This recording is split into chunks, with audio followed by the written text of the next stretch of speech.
नमस्कार जी। पिछले दिनों अगस्त का पूरा महीना विभाजन की त्रासदी से रूबरू होते रहे।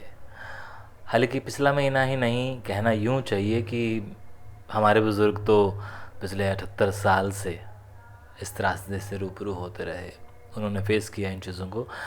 लेकिन क्योंकि पिछले कुछ बरस पहले जब सरकार ने एक दिन निर्धारित कर दिया, तो अब ये तय सा हो गया है कि जी अगस्त 14 का दिन, वो काला दिन जिसे विभाजन विभीषिका की स्मृति में याद किया जाए।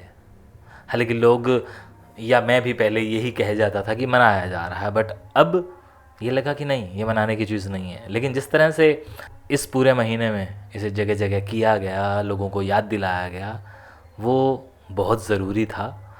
मैंने बहुत सारी जगह प्रदर्शनी की, डॉक्यूमेंट्रीज दिखाई, कुछ बैठकें हुई, बैठकी भी हुई, और फ़ोन कॉल्स पर मिलना मिलाना हुआ। जहाँ जहाँ 10-20 लोग भी इकट्ठे हुए या किसी ने ये ख्वाहिश की कि केशव, हम विभाजन विभीषिका को याद करके उस काले दिन को रोना चाहते हैं, बात करना चाहते हैं, तुम आओ, तो मैं पहुंचा। बहुत सारी जगहों को छोड़कर एक जगह का जिक्र करना बड़ा ज़रूरी बनता है, जो मेरे लिए बड़ा कमाल का रहा, और वो था कैथल शहर का प्रोग्राम। हालांकि यूँ तो जींद में हुआ, हांसी में हुआ, भिवानी में हुआ, फतेहाबाद में हुआ, सीएम साहब का खुद राष्ट्रीय स्तर पर जो प्रोग्राम था वो फरीदाबाद में भी हुआ, पानीपत में भी हुआ, करनाल में भी हुआ। लेकिन खुले शब्दों में कहूँ तो यहाँ सारी की सारी संगोष्ठियाँ हुई, भाषण हुए, और अगर प्रदर्शनी लगी भी तो कुछ ऐसी जिसके अंदर सिर्फ और सिर्फ पढ़ने के लिए कुछ था। तो जो कैथल का प्रोग्राम था, जिसके बारे में अब मैं बात करना चाह रहा हूँ, वो था मेन कार्यक्रम मेरी नज़र में या कैथल वालों की नज़र में, जहाँ पर बहुत सारा पंजाबी समाज, विस्थापित समाज इकट्ठा हुआ। और बड़ी खुशी की बात कि वहाँ यूथ भी मिला, 1-to-1 हुआ। बहुत लोगों ने पूछा, बहुत लोगों ने पूछने की कोशिश की, बहुत लोग कतरा रहे थे। फिर मैं खुद सामने आया कि नहीं जी, आप बात कीजिए, और हम लोगों ने मिलकर बहुत सारी देर उसके ऊपर बातें की। कुछ तस्वीरें हैं जिन तस्वीरों को आपको दिखाकर कुछ चीज़ों को बताना चाहता हूँ। और वो तस्वीरें कमाल की रही क्योंकि वहाँ पर उस एक सदी से दोबारा मुलाकात हुई, जिस सदी को हम लोगों ने कैथल में दिसंबर में एक रीयूनियन करवाई थी। तो मैंने एक वीडियो देखा आपका और मुझे बोला, मेरे को लगा कि ये जो बंदा है, ये बंदा ही मुझे दूसरे वालों से किसी ना किसी मेरे परिवार से मिला सकता है। मेरे घर में तो कोई बुजुर्ग था नहीं कि जो मुझे ये सब बातें बताता। ये तो आपके वीडियो देखते देखते मेरे मन में आया कि मैं किसी ना किसी दिन ये शख्स मुझे मेरे परिवार से 100% मिलाएगा। ये मुझे ईश विश्वास था। मैंने खुद अपने हाथों से ये 2 घंटे में सजाया था, क्योंकि आयोजक बहुत ज़्यादा व्यस्त थे और मेरे पास वक्त की कमी थी, क्योंकि मुझे वक्त दिया गया था कि ये 5 बजे तक लोग आने शुरू हो जाएंगे। और मज़ा आया जब पसीने से तरबतर होने के बाद ये एक खूबसूरत मंज़र सामने आया, और ख़ुद ही देखकर प्यार से छलक पड़ा कि ये मैंने लगाया है। और क्योंकि बहुत सारी स्मृतियों में, बहुत सारे फ़ोटोग्राफ्स में मैं ही था, और उन तस्वीरों को कोई देख रहा था तो कोई उनके साथ तस्वीरों के साथ तस्वीरें खिंचवा रहा था, अपने बुज़ुर्गों की यादों को संजो रहा था। और मैं उन सबको बहुत दूर से निहार रहा था और अंदर ही अंदर खुश हो रहा था कि हमारे काम को देखा जा रहा है और सराहा जा रहा है। वो चलिए ठीक है, क्योंकि इस काम को मैं करता या कोई भी करता, जाहिर सी बात है वो सराहनीय होता, और वो है। तो इसीलिए मुझे बहुत बहुत बहुत आत्मिक खुशी हुई। आयोजकों का बहुत बहुत धन्यवाद जिन्होंने इस तरह का कार्यक्रम किया और मुझे खुली छूट दी कि तुम जैसा मर्ज़ी करो, तुम जो चाहे करो, तुम जिस तरह से डिज़ाइन करना चाहते हो करो, बट करो, क्योंकि यहाँ पे लोगों को इकट्ठा होना है। और हर तस्वीर को अगर आप ध्यान से देखें तो लोग सेल्फी कर रहे हैं, लोग उंगली से अपने आए हुए स्टेशन का नाम बता रहे हैं, क्योंकि वहाँ पर मैंने बहुत सारे स्टेशंस की तस्वीरें लगाई थी जो आज हमारे स्टेशन पाकिस्तान में छूट गए हैं, जो हमारी यादों में हैं। उन स्टेशंस की तस्वीरों को देख करके बहुत से लोग रुक रुक कर आपस में बता रहे थे कि ये हमारा था, हम यहाँ से आए थे, हम वहाँ से आए थे। मैं बिहाइंड द कैमरा चुपचाप पीछे खड़ा, ये जितने भी तस्वीरें थी किसी और ने नहीं खींची हैं, मैंने ही अपने चुपचाप खींची थी, ताकि मैं एक बात इन तस्वीरों से आपके साथ साझी कर पाऊँ। उतनी अटैचमेंट वाले लोग नहीं थे, क्योंकि एक्चुअली जितने अटैचमेंट वाले लोग थे वो तो चले गए, लेकिन फिर भी मैं सबकी रुकने का कारण बन रहा था, वो मेरे लिए बड़ी अहम बात थी। लोग मेरे द्वारा लगाए हुए इन चित्रों को रुक कर देख रहे थे, मुझे वक्त दे रहे थे।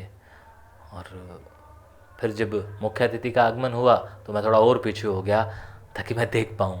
और वो, हाँ, यहाँ पर मुझे ये लगा कि आयोजक हैं तो उन्हें वो चीज़ें दिखा देनी चाहिए, और मैंने दूर से जब ये मंज़र देखा तो चुपचाप एक तस्वीर भी ले ली।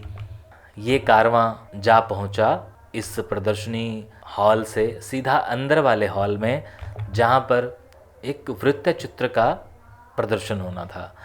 एक ऐसा वृत्त चित्र, एक ऐसी डॉक्यूमेंट्री जो हमने यूट्यूब पर अपलोड नहीं की है। ये वो डॉक्यूमेंट्री है जिसे हम लोग कई शहरों में दिखा चुके हैं और कई शहरों में दिखाने की योजना है, और ज़रूरी नहीं है कि इसको देखने के लिए हज़ारों लोग इकट्ठा हों। हम इसे 20 लोगों के बीच में भी दिखा चुके हैं, और 200 लोगों में भी, और 2000 लोगों में भी, और 20,000 लोगों में भी। तो ये एक कमाल की डॉक्यूमेंट्री थी जो बड़े सारे वक्त लगा कर बनाई गई थी, जिसको देखने के लिए हमारे समाज का एक बड़ा वर्ग, बड़ा मीन्स तादाद में, ये इतने सारे चेहरे जिनके पीछे मैं बैठा हुआ इस तस्वीर को खींच रहा था। क्योंकि मैं आज जो बात कर रहा हूँ, इसी बात को करने के लिए मैंने ये तस्वीरें एकत्रित की थी कि इन तस्वीरों के माध्यम से मैं अपने दिल के तसुरात आप लोगों को बता पाऊँगा कि क्या हुआ था जब हमने प्रदर्शनी लगाई थी, मैंने प्रदर्शनी लगाई थी, आप लोगों के कहने पे प्रदर्शनी लगाई थी। आप लोग चाहते थे, और जनमानस ही नहीं, उच्च अधिकारियों के साथ जो पुलिस विभाग के कुछ लोग थे, अपने साहब को अंदर छोड़कर बाहर आकर वो प्रदर्शनी देख रहे थे, तब ज़्यादा खुशी हुई। क्योंकि ये हमारे समाज से नहीं थे, लेकिन हमारे समाज के काम को, हमारे समाज की मेहनत को, हमारे समाज के उस रूप को देखकर बड़ा खुश हो रहे थे कि हाँ, ये वही लोग हैं जो वहाँ से 2 कपड़ों के साथ आए थे, और आज इस भव्य पंडाल के खुद मालिक भी हैं, कार्यकर्ता भी हैं। तो इनका एक बहुत बड़ा योगदान है समाज में। ये मैं देख पा रहा था, सुन पा रहा था, और ये सारी गवाहियाँ, ये सारे तस्वीरें आपके सामने मौजूद हैं। और ये बताते हुए मुझे बहुत गर्व हो रहा है कि हाँ, ये जो शख्स हैं, ये अपने परिवार की एक फ़ोटो ले रहे हैं हमारी प्रदर्शनी के आगे, और मैं इनकी फ़ोटो ले रहा हूँ जिन्हें इस बात का गुमान तक नहीं है कि हमारी भी कोई फ़ोटो खींची जा रही है। इस तरह का रहा हमारा विभाजन विभीषिका दिवस। और उसके बाद हमें वो एक सदी मिली, जिस सदी को हम पहले भी मिल चुके थे। मदान साहब जब पंडाल में आए तो मैंने कहा कि चलो इस मंज़र को भी कैद कर लिया जाए। ये सब लोग इकट्ठे हो गए और मदान साहब को घेर लिया गया। तो ये था जनाब हमारा विभाजन विभीषिका, यानी कि केशु का विभाजन विभीषिका दिवस किस तरह से मना था। महीना पूरा था और महीना अभी भी चल रहा है, और हालांकि मेरे शब्दों में कहा जाए तो विभाजन विभीषिका को मनाने का कोई दिन निर्धारित नहीं है। कारण ठीक है, काला दिन 14 अगस्त का था कि उस दिन बंटवारा हुआ, लेकिन हमारे परिवारों में लोग तो अगले बरस तक आते रहे, बिछड़े हुए कई सालों के बाद तक मिलते रहे, और बहुत तो ऐसे जो बहुत पहले आ गए।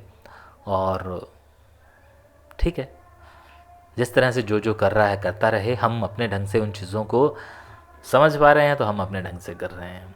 और आज भी जब कहीं से कोई कॉल आता है कि केशव मिलना चाहते हैं, तो मेरा यही होता है कि मिलना तो ठीक है, चाय समोसा तो ठीक है, लेकिन मिलने का कोई एक बहाना होना चाहिए। तो मैं कहता हूँ कि क्यों ना आप 20-30 लोग इकट्ठा करें और हम लोग एक बातचीत करें, मैं आप लोगों को सुन लूँ, आप मुझे सुन लें, और फिर हम उन बातों को समाज तक रखें। तो इस तरह की चीज़ें हो रही हैं, आगे भी होंगी, और मुझे इंतज़ार है कि हाँ, कोई मुझे ये कहेगा केशव भाई हम चाहते हैं कि यार हमारे घर के गलियारे में या हमारी गली के गलियारे में वो एक चित्रों की प्रदर्शनी लगाई जाए, या उस सामान को दिखाया जाए जो हम साथ में लाए थे। तो इस तरह की प्रदर्शनी हो तो मज़ा सा आ जाता है। शुक्रिया।